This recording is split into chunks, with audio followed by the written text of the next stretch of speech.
Greetings from the right coast. This is Mad Shad.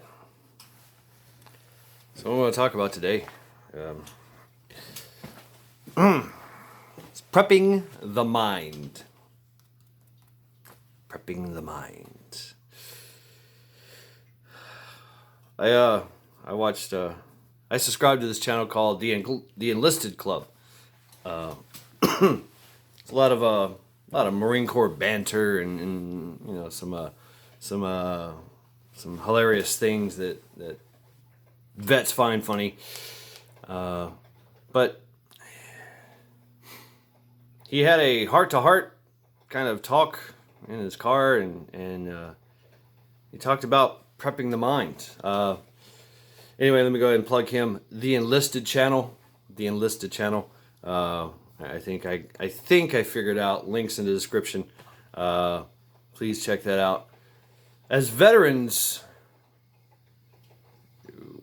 we have this way of thinking. We have this way of speaking that a lot of people just hold on a second. Boom. Light. People don't know how to take us sometimes. We can be harsh.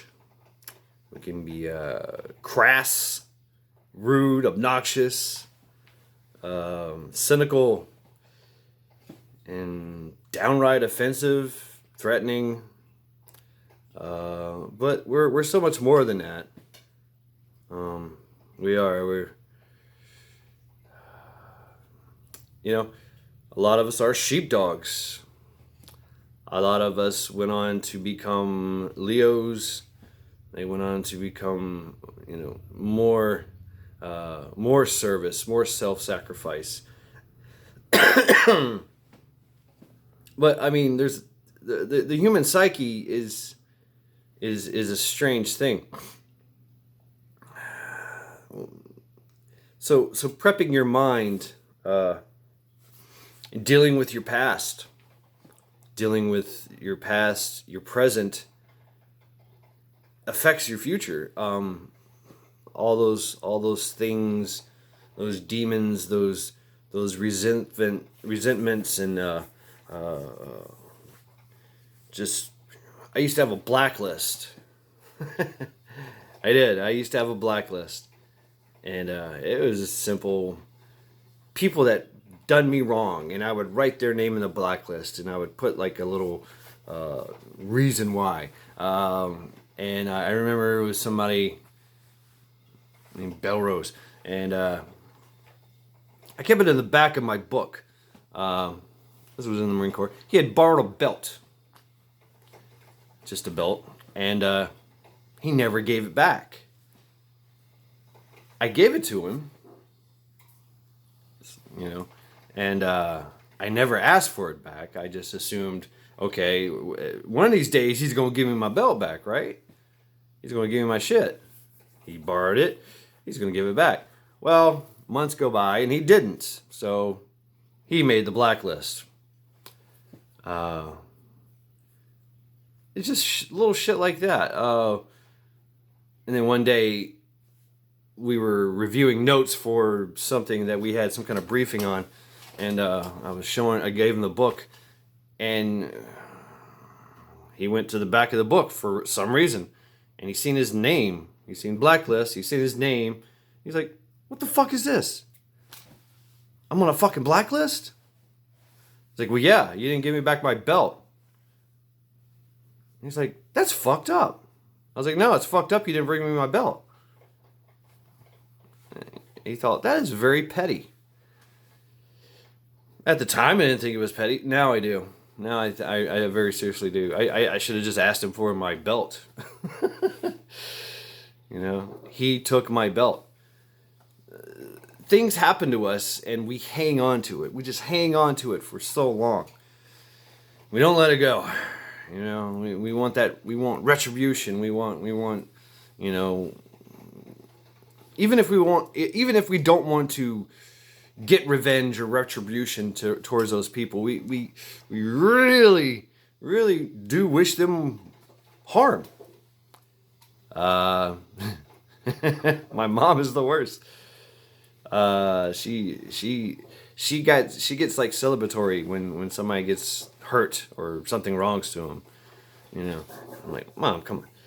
But I'm the same way. Most of us are. I don't know. I don't know what that is. I don't know if that's something that's indicative uh, to I don't know. I don't know. But what Max said really good. What really hit me home was this idea of radical acceptance. You can't change it. It's something that happened in the past. And yeah, it's something that I felt somebody did me wrong on. Or, there's other things in the past where somebody did really, give it to me good. Screwed me over royally. And you got to accept it. And I stayed up all night last night after my little hump.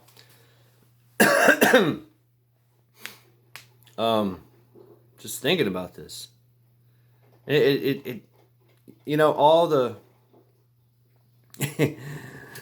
all the experts with their great advice and expert advice. You need to do this. You need to do that. Da, da, da, da, da, da, da. I'm like, you're not fucking helping, man. This is my head. I mean, so you got to find things that really click with you. And this one did. I mean, this one was profound. It really was that radical acceptance. It's something that's really not hardwired into us.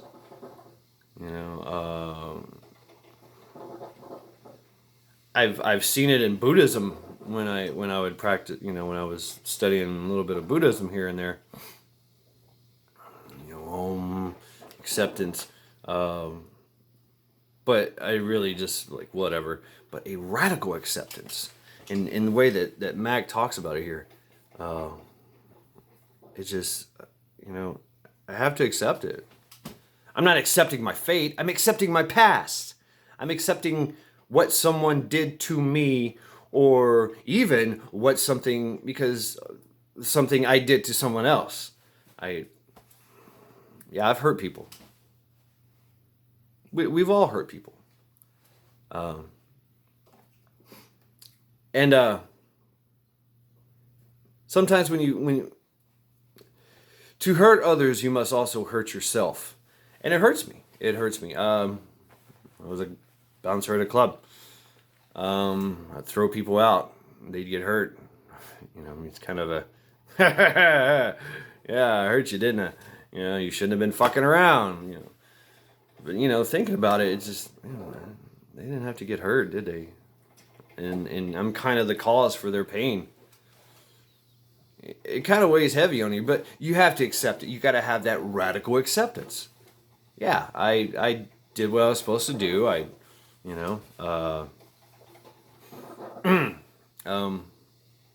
But I can't beat myself up over it. I've already done that over and over, many, many times over. So I have to accept that radical acceptance, the anxiety, the stress. It kind of drops. It really does. It's like, oh, okay. I'm making coffee. You can hear it gurgling. I got an early day today, so what is it, like 9? I've been up since 6. Kind of. I never really went to sleep. Oh, somebody said they liked my skull. My idea of the whole, I'm trying to design it and I might do some painting to it. I don't know. But I've always been creative. I've always been a artist, so to speak. Very creative. But all that shit, life and trauma and, I don't know, post-traumatic stress disorder, whatever. All that shit, life happens. It kind of saps it. I miss it. and it's really hard for me to get back into like this creativity mode. Since I tell you what, the Marine Corps killed my creativity. They fucking stuck a knife right in it. So I'm trying to revive that, you know. But I mean, so that was my way of trying to like deal with everything, and I would get it out, you know. But yeah, getting it out, venting it, you know, screaming at the gods, you know, waging war on that punching bag, or you know, make a drawing, do some writing. Writing actually did help a lot. Writing it down, and I've tried all that, you know, figure out who you want to be and write your own character in your own book that you're going to be playing in the future.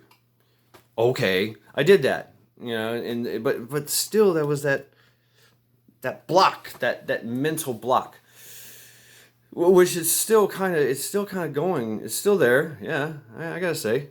I think we all feel that, but this idea of radical acceptance that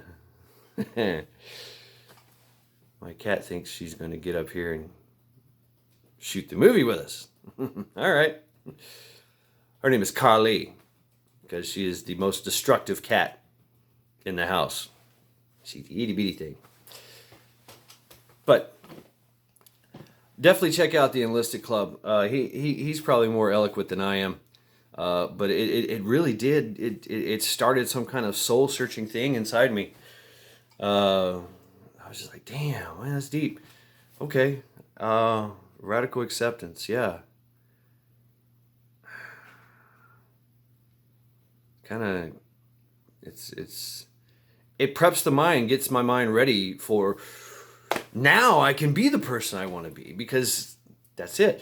And I remember a conversation I had with a friend of mine here, who's never been in a fight and never hurt nobody, never killed nobody. And he was like, I'm trying really, really hard to prepare my mind to take somebody's life if I need to. I was like, whoa. I didn't really say much at the time.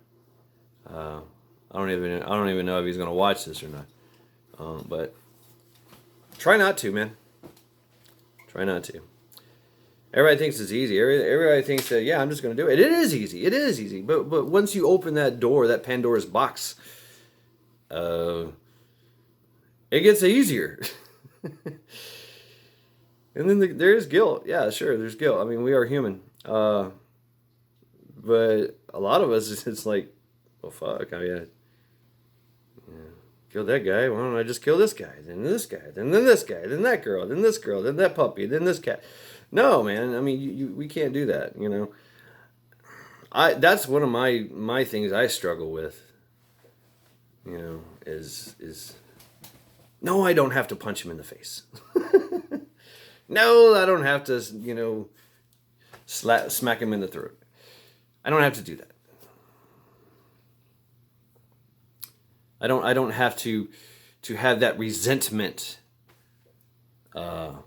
towards that person. Or for me, it's, oh man, it's bureaucratic red tape, paperwork. Infuriates me, man. It makes me fighting mad. It really does. It really does. I bite my tongue. I have to walk away and cuss and scream and yell and punch something. And then I can come back and sit down and fill out my taxes. But I mean, no, it's really bad. No, I'm serious. It's really bad. It's really fucking bad. But I've had people go. They've threatened to kick me out of their office because I was acting a fool. I was like, I just really don't fucking like to do this. And it's so funny because I used to do my own taxes. I used to do everybody's taxes back in the day. But now it's just, I don't know. I think it has something to do with the brain. You know, I don't know. What's that football player from the 80s? Me brain hurts. Yeah, sometimes it does. But getting over that, and I'm working that out too. which I think I'm doing pretty good. And this YouTube thing, talking to a screen, talking to myself, looking at myself, and looking at you, and getting this out, it kind of helps. It kind of helps to grow something in my head where I can release and actually do something and make something, create. So I'm creating, and it feels good. It feels great. It feels right. And whatever kind of knowledge I can share, I don't know how much knowledge I really have actually. And that's another thing, is accepting that, I'm not that super Billy Badass anymore. I've broken things. I've shattered ankles. I've destroyed myself, and I'm building myself back up. And that's what we got to do. That radical acceptance of just letting it go. I mean, once you just kind of just let it go, just let it drop. Yeah, from what someone did to you years ago, or something that you did to somebody years ago. And you feel it in your interactions with other people in other situations. You feel that anxiety. You're like, oh, here we go again. It's so. I mean, you're like, oh, okay, I can deal with this. I've already dealt with it once, and I've gotten past it, and I've made it. I've made it to the other side. I survived. And that's kind of how the mind works too, is, oh, you survived. But let's be wary of the next instance where that's going to happen. Okay. Yeah, that's good. That's good. Well, let's do that. But,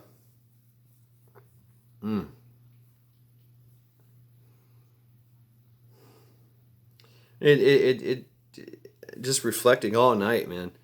It felt good. It actually feels good. So you got to prep your mind. You got to prep your mind. Stay the course, and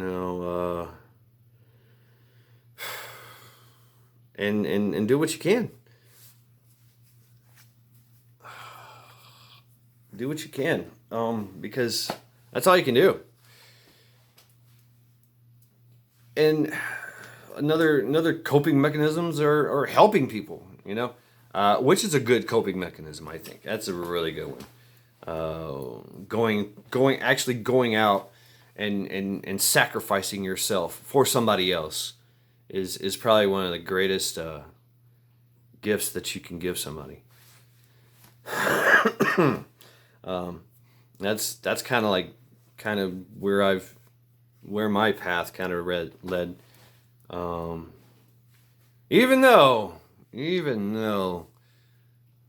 I don't, I just hate people sometimes. Don't we all though? But have to understand that we are all on the same boat called Earth. So I try to look at it that way. But yeah, I don't know. I'm ranting and raving again. It's crazy. But it really had effect on me. What he said. Definitely check him out. It's called the Enlisted Club.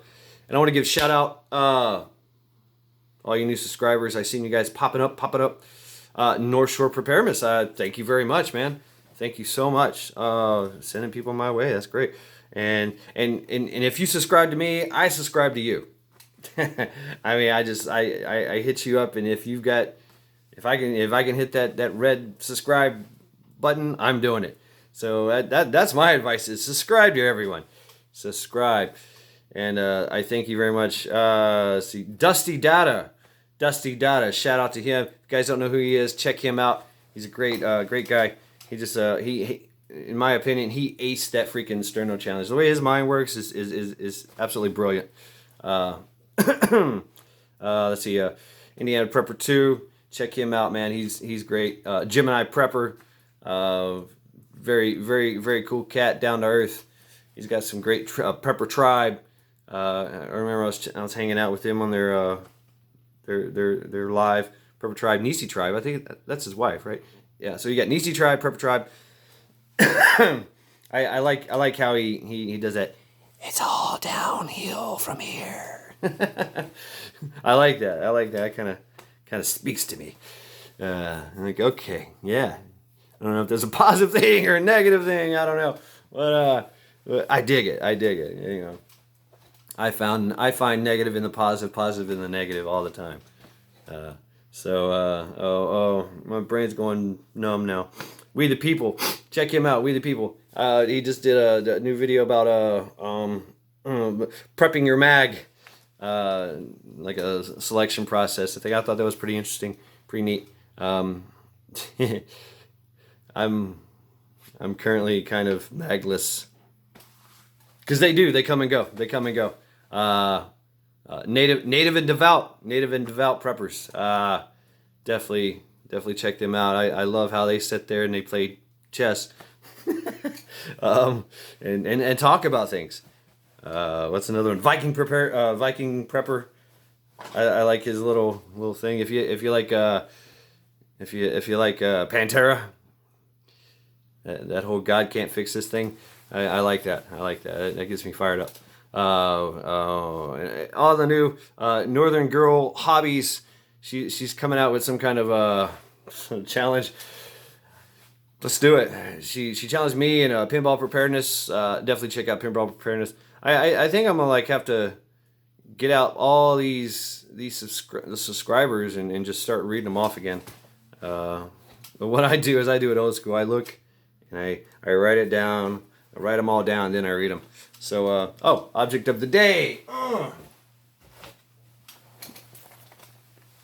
book. A book.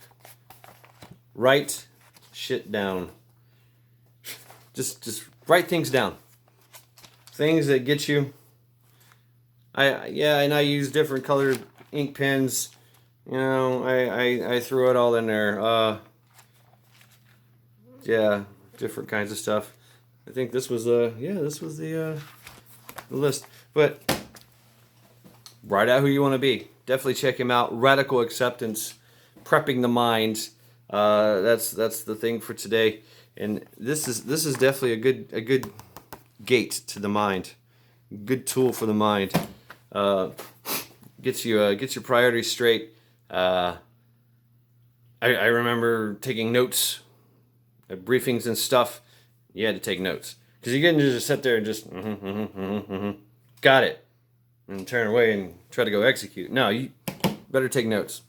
Take notes. If you want to be any kind of organized freaking human being, take notes. Take notes for your life, and then go back and read them. It's pretty amazing. I've been going back and reading some of my old notes and stuff and journals. I know a guy. He kept a journal. He kept a journal, and he wrote in it every day for like 40-something years. Yeah, he passed away not too long ago. Well, actually, a couple years ago. A year ago. Yeah, passed away, and he just wrote in it, and he wrote about his day, about how people pissed him off, and how how he had to deal with that. And so dealing with that, looking back, radical acceptance, man. I mean, I had to do it.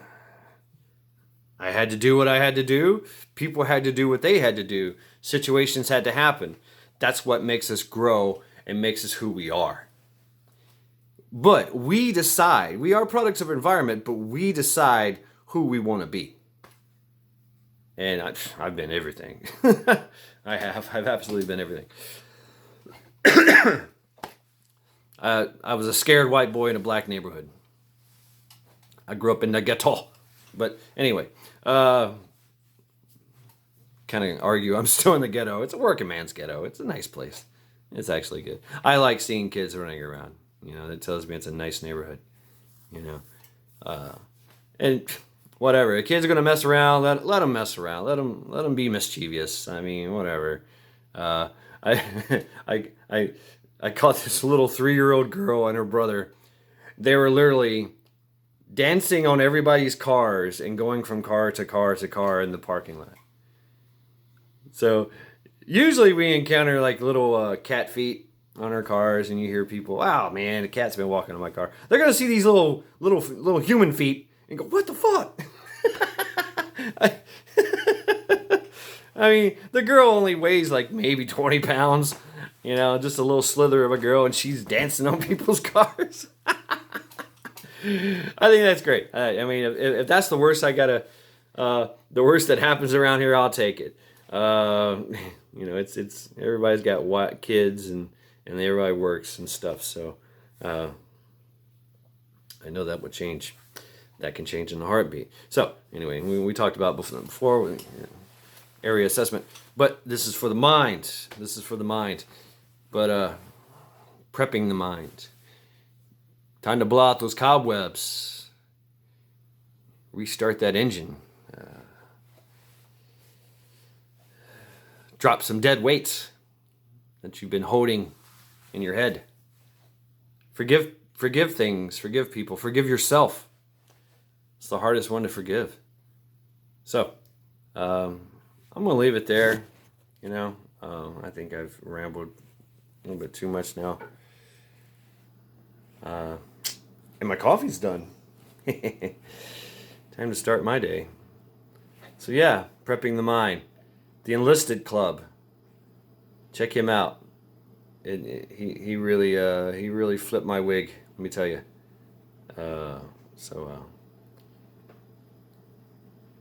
Yeah, this is Mad Shad signing out.